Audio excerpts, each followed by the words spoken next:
Waouh. Magnifique. Alors, je m'appelle Eva Sarvarger, je suis co-directrice en charge de la communication du Théâtre du Présent et j'ai fondé la troupe avec Alexandre Toraval il y a 4 ans maintenant. Je suis aussi comédienne et dramaturge pour la compagnie. Alors moi je m'appelle Alexandre Toraval, je suis directeur en charge de la production au Théâtre du Présent. Comme Eva, je co-dirige la compagnie. Je suis également comédien et metteur en scène sur les projets de la compagnie. Moi c'est Léa Caron et je suis en service civique en médiation culturelle au Théâtre du Présent. Et contrairement à ces deux personnes, je ne suis pas comédienne. Alors la compagnie est née en septembre 2016 à Caen. À la sortie du bac avec Eva, on voulait se lancer dans la professionnalisation, commencer à monter nos projets en fait parce qu'on travaillait ensemble en option théâtre et on s'est dit que ce serait intéressant de travailler et de continuer à créer ensemble. Ouais, on a décidé de monter un auteur qui s'appelle Copy, pour qui on a eu un vrai coup de cœur, qu'on a vu monter à la Comédie de Caen par Pierre Maillet. C'était la journée d'une rêveuse. Et on s'est dit, on va monter un Copy, nous aussi. Et l'aventure s'est lancée comme ça. On en a plein des souvenirs. Mais moi, mes souvenirs marquants, ça va être justement sur tout ce qui va être plus dans l'intime, en fait. Le fait de rencontrer des personnes et de se construire ensemble. Il y a des personnes qui nous suivent du coup depuis 4 ans. Alexandre, ça fait 7 ans qu'on se connaît. Donc on se forme ensemble et on se construit ensemble. Et c'est ça qui, moi, me marque dans ce travail en particulier. Ouais. Genre, le premier souvenir qui m'est revenu, par exemple, quand tu as posé la question, c'est quand on a chargé la voiture avec les décors de la visite. Il y a beaucoup de décors pour la visite, il y a beaucoup de meubles, et on n'avait que 2 Twingo et un Jumpy pour partir à Cabourg. Et c'était toute une après-midi de Tetris pour ranger tous les objets, et après on est parti, et c'était la première fois qu'on faisait une date ailleurs qu'à Caen où on s'est construit. Et ça m'avait un peu marqué. C'est vrai qu'individuellement, je vais y revenir, mais c'était à notre 2e participation au Fou de la Rampe. Le soir où on a joué pour la première fois à l'Olinda, ça a été un moment tellement agréable de pouvoir le jouer et tellement jubilatoire de jouer enfin le spectacle dans son intégralité. Je me souviens surtout de la fin du spectacle, en fait, quand les gens ont applaudi et que ça y est, le spectacle était fini, il était créé et il ressemblait à ce qu'on avait dans la tête, en fait. Et c'était vraiment un très très beau moment de partage tous ensemble et un vrai amusement à le faire. Le Pays lointain, mis en scène par Clément Hervieux-Léger. J'ai vu ce spectacle-là dans des conditions personnelles qui étaient assez rudes. Et c'était un moment assez émouvant de partage aussi avec ces comédiens-là. Quand on évolue et plus on voit des spectacles, des choses qui ont été notre coup de cœur ne le seront peut-être pas forcément aujourd'hui. C'était Tristesse Animal Noir au Panta Théâtre à Caen. Parce que c'était la première fois où ça m'a frappé en fait. Il y a vraiment eu le côté catharsis, c'était assez violent comme sensation de spectateur. Et c'est la première fois où vraiment je me suis dit, faut se mettre au travail quoi. Et faut faire des choses. Et ça remonte à très longtemps, je dirais que c'est Forêt de Wajdi Mouawad que j'ai vu du coup à Chaillot quand je suis arrivée au lycée. Du coup c'est une claque quand on connaît pas le théâtre d'arriver déjà à Chaillot, qui est un théâtre quand même assez imposant, et de voir cette pièce-là. Ça m'a assez marqué.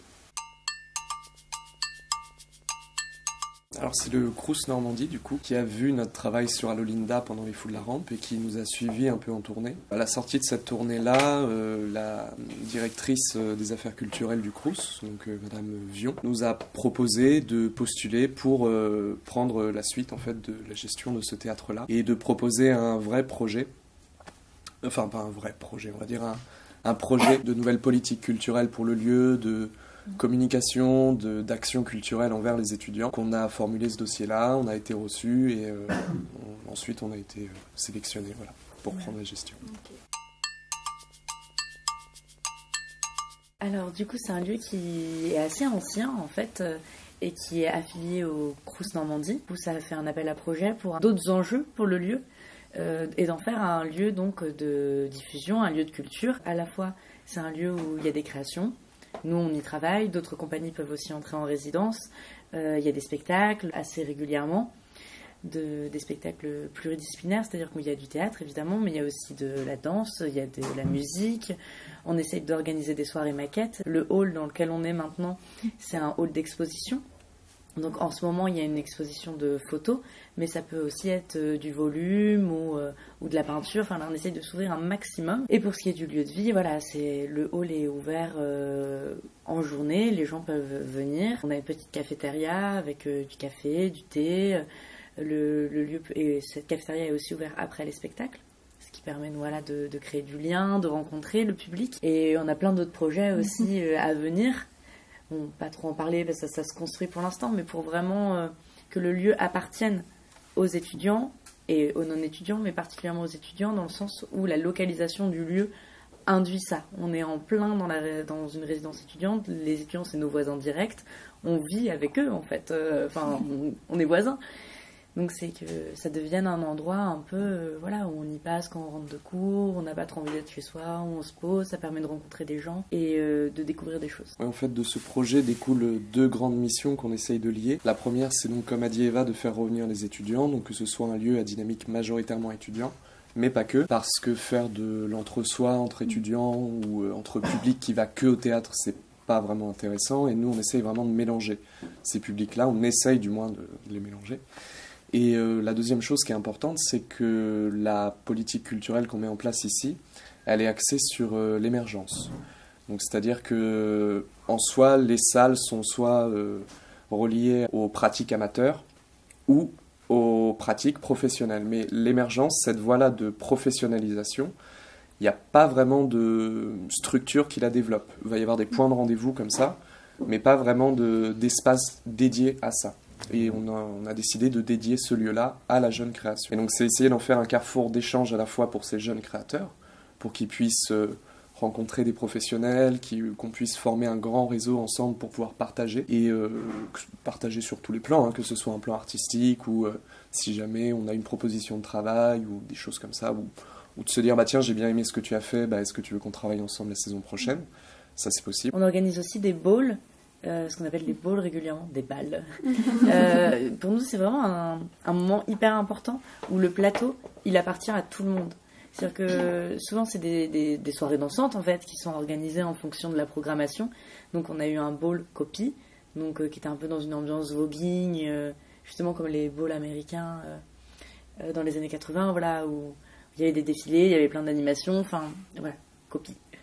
Et on a eu aussi une soirée techno liée à un des spectacles qui s'appelait Small Town Boy, qui était un texte de Faux Richter mis en scène par Raphaël Dehog, où là l'ambiance est plus berlinoise, voilà, les soirées un peu underground. Donc voilà, la soirée techno.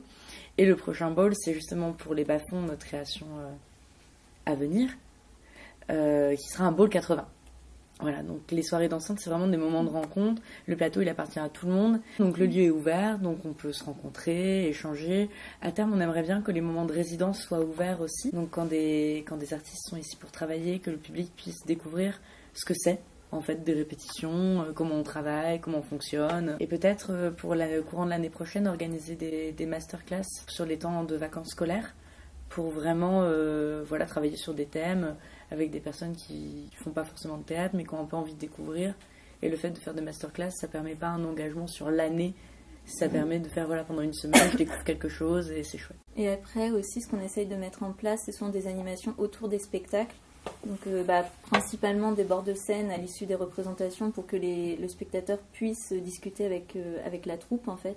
Ça paraît important. Simplement poser des questions ou juste avoir un échange de points de vue, c'est un truc qu'on essaye vraiment de mettre en place quasiment après chaque spectacle. Mais on essaye de mettre en place aussi des animations spécifiques à chaque thématique du spectacle.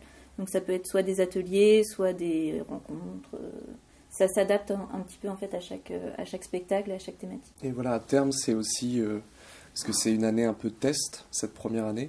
On teste plein de choses, on voit ce qui marche pas, ce qui est possible de réaliser ou ce qui n'est pas possible. Et ce serait vraiment de mettre en place des actions concrètes dans la vie d'un étudiant aussi. On apprend sur le terrain aussi, c'est ça.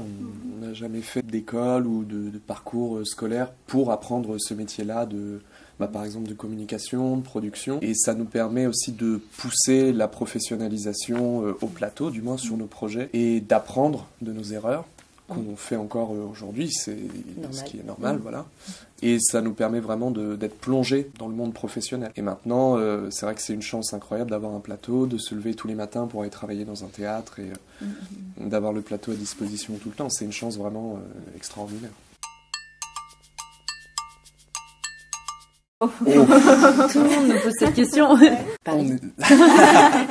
Quand il y a quelque chose du rattachement qui est presque natal, De quoi. toute façon, il y a beaucoup d'interactions entre Ouais. Caen et Rouen. Souvent, on est amené beaucoup à... Oui. Un Rouennais va beaucoup aller à Caen, un Caennais va beaucoup aller à Rouen. Tant rivalité et complémentarité, parce qu'il y a des choses à Caen qu'on n'a pas à Rouen, et il y a des choses à Rouen qu'on n'a pas à Caen. Donc, on va dire que on est normand.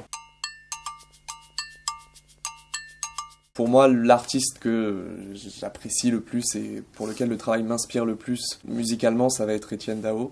J'adore Étienne Dao. Voilà.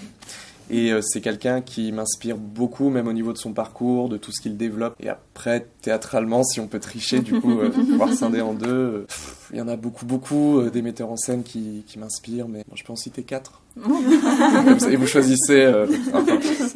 Bah, il y a, par exemple, Martial Di Fonzobo, Thomas Joly, Sivadier aussi, enfin, Clément Hervieux-Léger, il y en a tellement, et qui développent des choses tout à fait différentes. Et c'est ça qui est intéressant, c'est de multiplier les influences dans son travail, de voir toutes ces influences-là bouger ensemble sur un seul projet artistique. Et ça, c'est assez intéressant. Après, je vais citer, du coup, c'est une auteure et metteuse en scène et comédienne qui m'a beaucoup inspirée quand j'ai écrit mon mémoire. C'est Vanessa Van Durm, qui est transgenre. Et du coup, sachant que j'ai travaillé là-dessus, elle m'a beaucoup inspirée. J'ai vu beaucoup de ses spectacles et au niveau de l'écriture, ça me parle et c'est assez cru. Je fais souvent des seuls en scène et c'est quelqu'un qui m'inspire beaucoup. Comme on est à Rouen, je veux dire Annie Ernaux. Annie Ernaux qui est du coup une écrivaine féministe et qui, je pense, est très importante aujourd'hui dans le sens où son écriture elle part du principe de l'écriture blanche en fait. Donc c'est juste des faits qui lui sont arrivés, c'est souvent très autobiographique et je pense que c'est essentiel aussi des fois de revenir aux faits concrets et à l'injustice en tant que telle et aussi aux choses qui sont belles en tant que telles. Et c'est quelqu'un qui m'inspire beaucoup et dans ses pensées, dans ses prises de position, dans son écriture et en tant que femme, c'est quelqu'un qui me touche. Alors, la prochaine création, on ne sait pas trop sur quoi on va partir précisément au niveau de l'auteur ou de la thématique abordée. Mais en tout cas, on a un désir vif de pouvoir travailler sur du classique, en fait, sur une langue classique. Donc, plusieurs pistes s'offrent à nous, Molière, Racine, voilà. Créer un projet autour de ça, du classique, parce qu'on a essayé plusieurs choses. Donc, le théâtre de copie, qui est un théâtre extrêmement... extravagant, théâtre de l'extrême aussi, de la parole extrême, de l'acte extrême. Le théâtre de Gorky, qui lui est plus un théâtre russe, donc il travaille sur cette tension, le silence qui se développe, sur ces personnages qui sont extrêmement archétypaux, qui sont des espèces de figures étendards comme ça de la pré-révolution, qui essayaient de travailler encore un autre espace poétique, donc là celui de la langue française classique. Et ce qui est intéressant là-dedans, dans ces 3 parcours, on va dire, c'est que en fait, ça forme une seule ligne de travail qui se développe depuis déjà 4 saisons, qui est donc une esthétique et un univers qui nous est proche, qui a été fondé par du coup ce travail autour de copie et qui continue de se développer là sur les bas-fonds et de voir un peu ce qui reste comme ça, les résidus qui en même temps sont essentiels pour pouvoir continuer de créer. Du sommeil, en priorité. Des vacances. Du plaisir dans nos travaux administratifs, mais travailler vraiment pour notre premier désir et pour notre première passion qui est le plateau. Plaisir, voilà, au bureau comme sur la scène toujours de toute façon. Et du plaisir à partager aussi bien avec le public que les artistes qu'on rencontre. À découvrir de nouvelles choses, de nouvelles compagnies, de nouveaux spectacles, de nouveaux partenariats, tout plein de nouvelles choses qui peuvent être intéressantes et nourrir en fait une curiosité qui ne cesse de grandir.